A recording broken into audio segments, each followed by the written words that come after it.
Okay, I think I'm all set up. Great. So I know your name, but I think some people watching might not know who you are. Could you introduce yourself? Yeah, of course. My name is Chantal, and yeah, thanks for being here, Ratlet. I'm really Hi. excited. Hi, Chantal. I'm so excited to be in your studio. That's where we are, right? Yes, we are in my studio today doing a little field trip. Cool. What goes on in here? All kinds of stuff. So I am mostly a filmmaker, Oh. but which you wouldn't be able to tell by all the all the images on the wall. But I really like making things with my hands, and Me I too. also yeah, it's really great. I think thinking about these more like sensory aspects of how um, the way objects can be put together, especially when they have like specific memories tied to them. How is it that they can translate digitally?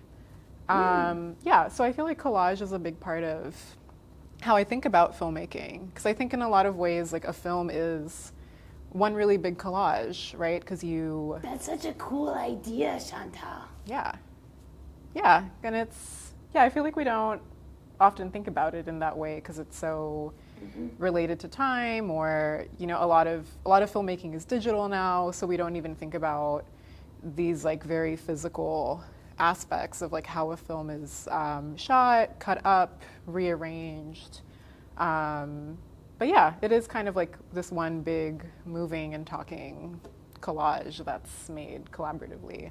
Yeah, and can you remind me? Like, I think I know, but like, what is a collage? Yeah, that's a great question. Um, a collage is basically a work of art that involves taking a lot of pieces, whether it's paper or other materials. Usually they've been taken out of a different context. Okay. So let's say you have a lot of magazines lying around at home. Yeah, I think I do actually. We all, yeah, Yeah, we all, Highlights magazine. You know that one? no, what's Highlights Yeah, magazine? it's for kids. Oh, that's so cool. It's really fun. Are there like things in Highlights magazine, like images that you really like, or things that stand out? Yeah, there's lots of little games. Little games. Yeah. Anyway, I didn't mean to interrupt collage description. I just wanted to say how much I love highlights. No, that's great. Um, so, yeah, let's say you want to make a collage out of some of like the games you like in Highlights magazine. You can take a pair of scissors. You can cut out specific images or specific words, and then it's up to you to create a new image or a new narrative out of those things, and you That's can cool. yeah, and you can choose what surface you want to put them on. Yeah, it's really about reinventing and like thinking about materials that already exist in a new way. And yeah, and it's a practice that's been going on for many, many years, and a lot of artists work with it in a lot of really interesting ways. Yeah, like what? How long have you been doing collage stuff? I think for a really long time, yeah. I think collage and drawing were kind of what made me want to be an artist, and I think this need to, um, yeah. I think going back to this idea of like the tactile, right? Like the things that we can touch and feel. There's something really satisfying, like in like a sensory way.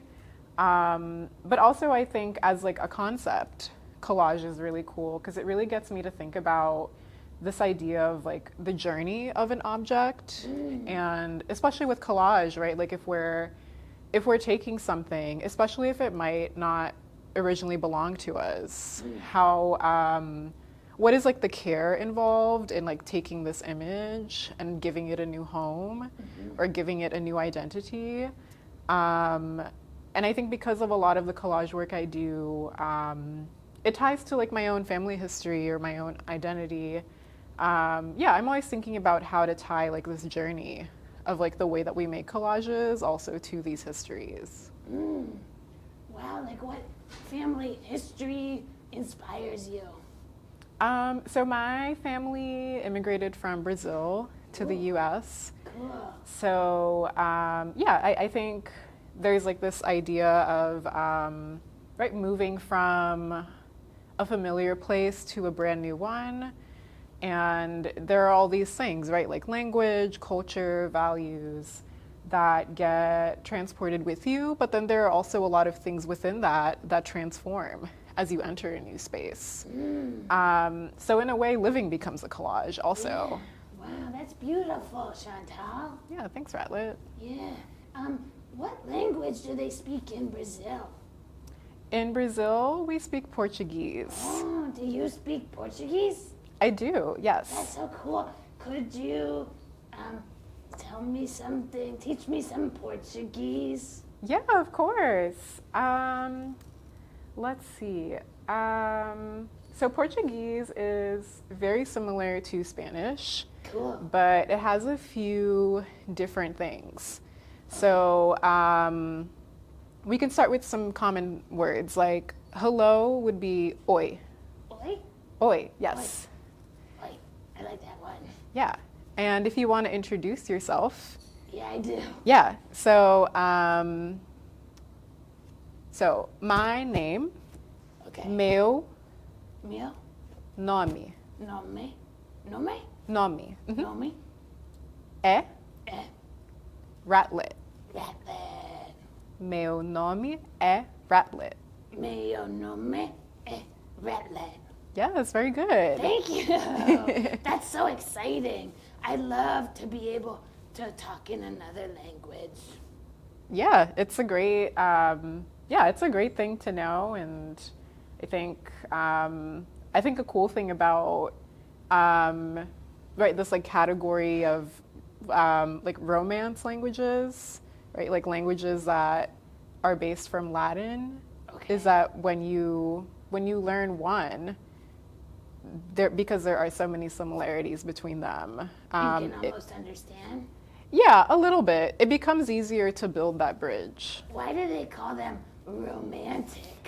That's a great question. I wish I had the answer for Do that. you think they're romantic?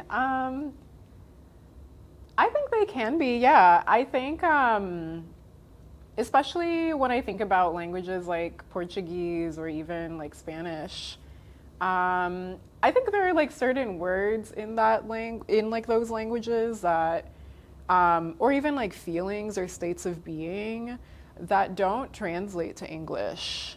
So I think the people who like called them romance languages, like I don't know that they were thinking about that, but I think about it. Yeah, that there are just like certain like vibes in these languages that are tied to their cultures that you just like can't find the right word for them in English. That's really interesting. Do you ever explore ideas like that in your movies? Yeah, I think a lot about feeling and just like this like state of like an emotion in work. Or even what it means for like a feeling to travel with you across generations. So how is it that an emotional state that really had a big part in like the life of maybe like a grandparent or a great-great-grandparent, how is it that those feelings kind of get carried across time, and how is it that we might also feel them? Do you share feelings with your family, you think? Yeah, I think so. Both happy feelings and sad feelings, because I think as family we inherit more than just like our traits, right? Like our hair, our eyes, or like, you know, like our mannerisms. Like I think there are also, things to just like states of feeling that we also get like, we also like pass like through each other. It can be hard to talk about feelings sometimes. For sure, yeah. Yeah. Okay, Chantal, I'm having a hard time ignoring how many beautiful colors are behind me in these works, and I love this pink paper right here. what's going on around here? Yeah, so there are a few things going on. So here on this wall, these are some images from a film that I recently made. So kind of like how I was talking about that I really like incorporating collages into my films. Yeah. These are some of the objects that I used in that film. And Oh. I decided to actually play around even with like the context of them. So after the film was done, I took a lot of these like objects and pieces of paper and put them on a scanner. And What's a scanner?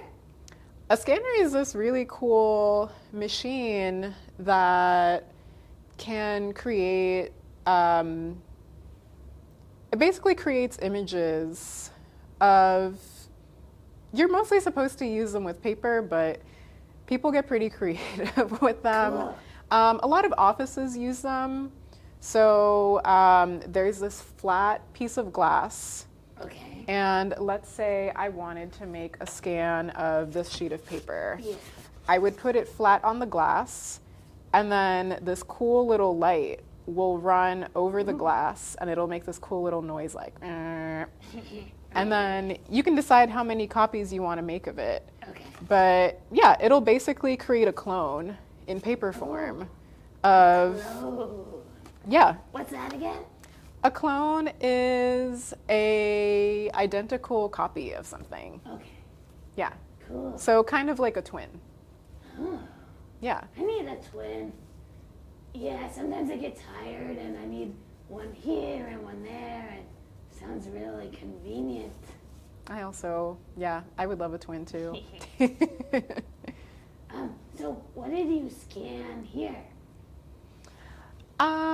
So some of these scans have family photos. So here's a photo of, I think what may have been my mom's first winter in the United States, and it's my parents building a snowman in the park. That's so sweet. Yeah, it's a cute photo. And there's some other things too, like I also scanned a tiny little bag of palm tree seeds that I've kept for a really long time. And they look like little coconuts. Yummy. Yeah, and then I also have here the actual objects too, like some of them that I scanned. Oh, So I can show you. yeah, show me, please. Thank you. So some of the things that got scanned include also these leaves, which are now dry. They used to belong to these tulip flowers I had. Oh, And as they were drying out, on some of them, I decided to cut some lines into them to make them look like palm tree leaves. that's beautiful. Thank you. Yeah, so yeah, thinking also about how is it that the leaf of one plant can almost like transform and put on the costume of a totally different plant. Yeah, so I ran those through the scanner. What else do I have here? These shiny things are like, I have some here. Oh, I love this. Yeah, these are really fun. Yeah. I think these are like, I think they're called like tinsel, but they're just like, yeah, I you touch? wanna, yeah, of course. Ooh. And they make a really fun sound. And you usually see these at parties. And they come as like a whole curtain. People usually put them on doorways or along walls. And yeah, they have this fun like festive vibe. And I wanted to see how a scanner would create an image of this very like sensory like object. Like how would it flatten this item? It kind yeah. of is like a translation. Like, it's Yeah. not the same, but it kind of is the same. Yeah, exactly. Yeah, a translation is a good way to put it, for sure. Are you happy with these? Do you like them? Are they in a movie yet? Yeah, I like them. These have never made their way into a film yet, but they probably will soon. But I think even just as images, as something that's, I see them almost as like cousins of the movie I made. Yeah, and I think as like cousins, yeah, I'm excited with like how they turned out. Okay, I have one more big question for you. Yeah. Cause I knew a little bit about you before I came. Yeah. I heard you like sci-fi movies. I do like I sci-fi. love sci-fi movies. Could you talk a little bit about that? What you're interested in, and what movies you like and would recommend to people to watch? Oh. Yeah, so I'm really into sci-fi, and I didn't realize how much I liked sci-fi actually until very recently. Because I feel like growing up, I didn't really see myself or my community reflected in it. Yeah, I think when we look back on like really big, like, like the A-list, like Star Wars. yeah, like Star Wars, Yeah. right? Like you only see certain types of people represented in these stories. Yeah. And I think recently I started thinking about how a lot of the things that happen in sci-fi movies are actually really similar to like everyday life for a lot of people who especially come from backgrounds that deal with like immigrating or like moving a lot from one place to another, whether it's by choice or by force. And how is it that things that feel fictional and not real to some people are actually very real in the lives of other groups of people. That's really interesting. I've been thinking a lot about the relationship between what's real and what's pretend too. Yeah, I've heard, and I think it's cool that you're thinking a lot about that also. What are you looking for in movies that you feel like old sci-fi movies don't have? I want them to. I think ideally, I'm always looking for. How is it that other people in other cultures are building their own time machines? Oh, time machines. Yeah. I love that. Yeah. And because I think usually when we think of time machines, especially here in the United States, we have a very specific image in our minds. Like a phone booth. Yeah, like a phone booth, or like there's always this like electrically powered a car. Yeah. Yeah, and they're very industrial, right? Like they're tied to like these very specific machines. And I don't think they're really reflective of how people all around the world are thinking about what technology can be. Yeah. And also, what are all the other objects at our disposal that can help us travel in time? That's interesting. So I'm always looking for that when I'm watching movies that are sci-fi or that even like aren't sci-fi at all. Like, how is it that a movie that is just like a period drama or a documentary, like how is it that those main characters might be time traveling? How do they time travel? Yeah, I've seen some movies where time traveling is all about swimming. Oh, Yeah, and it's about that's amazing. yeah, so like the ocean is the time machine in a certain way. Or what are some other examples? This idea of burying something in the ground for it to be found later.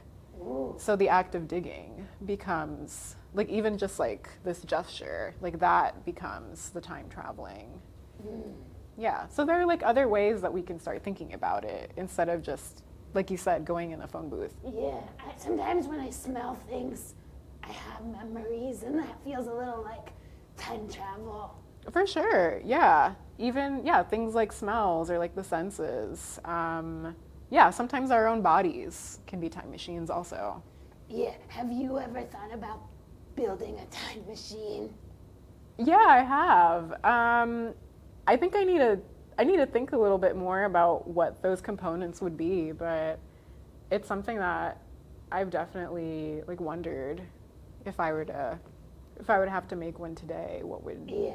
be the things at my disposal. And I think a lot of these like collages, like from this film I made, they kind of became like a starting point for me to think about like, yeah, like what are the places, the objects, the people that I would have to assemble together to make one if I ever needed to. Oh, that's so cool. When you were a kid, did you think about playing like time machine game? Time machine, like playing time machine?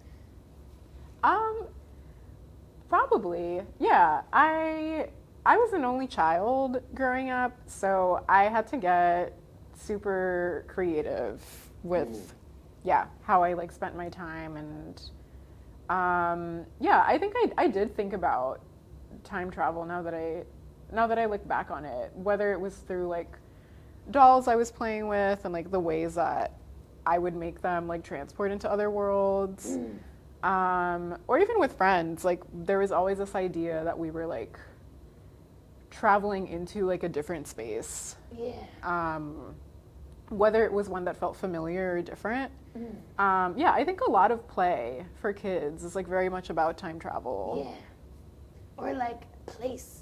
And like place. You go to another place, right? Mm-hmm. Yeah. I like to go to pretend places. Yeah, me too. Okay, Chantal, thank you so much for having us in your studio. Is there anything else you'd want to tell to anybody watching? I don't know. I guess watch lots of movies and yeah, watch movies with people you love. That's nice. And be critical about what you watch. Yeah. Yeah. Think a lot about how they make you feel, what they make you think about. That's great advice. Thank you so much. Yeah, thanks for stopping by. Can I have a hug? Of course.